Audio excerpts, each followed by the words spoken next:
বেনামাজি তোরা যারা ফজরের নামাজ পড়ো না, তোদের মতো ডাকাইতের জন্য সূর্য ওঠে না। সূর্য ওঠে আমার ওই মাসুম বাচ্চাদের জন্য। যেদিন তাহাজ্জুদ বন্ধ হবে, যেদিন জিকির বন্ধ হবে, যেদিন কোরআন তিলাওয়াত বন্ধ হবে, যেদিন মাদ্রাসার এই দরস বন্ধ হবে, যেদিন এই 8-10 বছরের মাসুম বাচ্চাদের রাতের 4টা বাজের কোরআন তিলাওয়াতের হেফজোখানার আওয়াজ বন্ধ হয়ে যাবে, আল্লাহর কসম সেদিন আর সূর্য উঠবে না, চাঁদ উঠবে না। আল্লাহর বান্দারা, আমার শায়েখ আল্লামা মুফতি মুশতাকুর নবী সাহেব বলে, ও মুসলমানেরা, নিজ নিজ বিল্ডিং এর ফাইলিং এর চাইতে নিজ নিজ মহল্লার মাদ্রাসাকে তার চাইতে বেশি গুরুত্ব দিও। মাদ্রাসা থাকবে, তোমার গোটা মহল্লা নিরাপদ থাকবে, কসম খোদা। কারণ আমরা যখন গোটা মহল্লাবাসী ঘুমাই, মাদ্রাসার তালেবে ইলম রাতের 4টা বাজে, ঠান্ডা শীত আর কুয়াশার মধ্যে 8-10 বছরের ছোট্ট মাসুম বাচ্চা বছরের 12 মাস আল্লাহকে সেজদা করে তাহাজ্জুদ পড়ে এই কোরআন নিয়া ছোট্ট মাসুম বাচ্চা হাফেজ সাহেবের কাছে সবক শুনাইতে বসে। আর অথচ 40 বছরের, 50 বছরের, 30 বছরের জোয়ান মানুষ বছরের পর বছর ফজরের নামাজ না পড়ে সারা রাত সকাল 8টা পর্যন্ত ঘুমায়। আছে না এমন নাফরমান? কথা বলেন না কেন? তাহলে ওই নাফরমানদের কারণে সূর্য উঠে।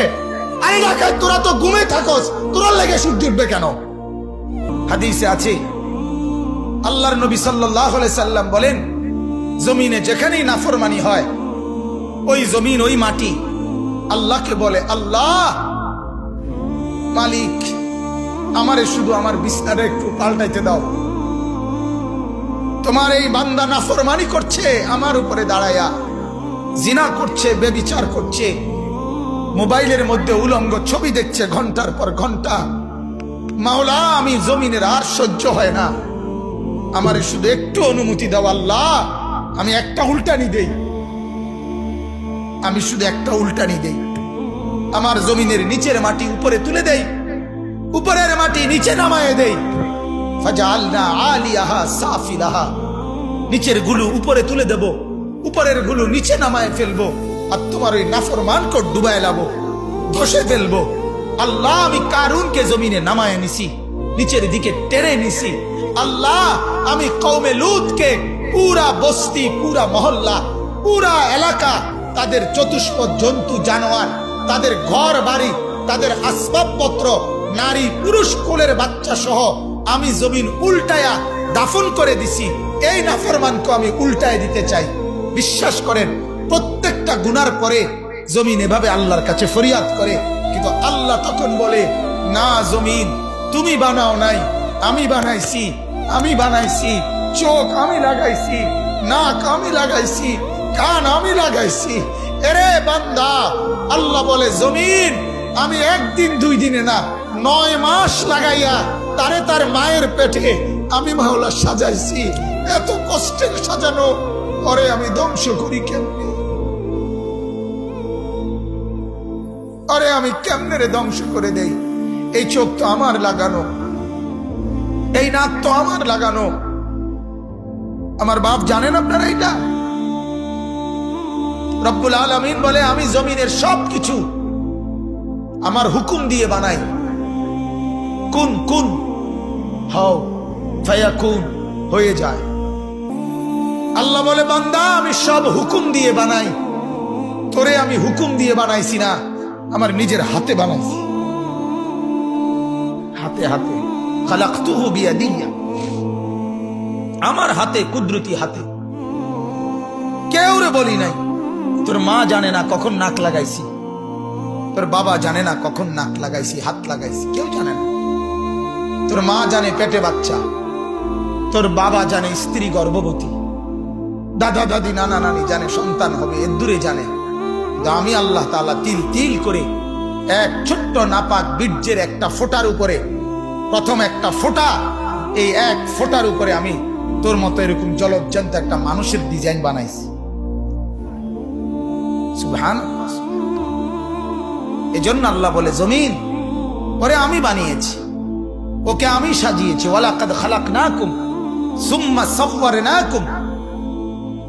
আল্লাহ বলে, বান্দা, তোমাকে আমি বানিয়েছি, সুম্মা সাওয়ারনাকুম, তোমাকে আমি সাজাইছি। এই যে নাক এখানে লাগাইছে, এতে আপনাদের কারো কোনো আপত্তি আছে? এই যে দুই কান এখানে আল্লাহ তাআলা সেটিং করছে, আপনাদের কারো কোনো আপত্তি আছে? সবাই বলেন। এই যে দুই চোখ এখানে লাগাইছে, কারো কোনো আপত্তি আছে? এখানে আপনার এখানে ঘাড়, এই ব্যাপারে কারো কোনো আপত্তি আছে? এই হাতের আঙ্গুলগুলোর ব্যাপারে কারো কোনো আপত্তি আছে? আমার বন্ধু, যদি মুসলমান হয়ে থাকো তাইলে আল্লাহকে সাক্ষী রেখে এই মাঠে এখন বলো, নাক এখানে লাগানে যদি আপত্তি না হয়, কান এখানে লাগানে যদি আপত্তি না হয়, দাড়ি এখানে রাখাতে আপত্তি করলা কেন?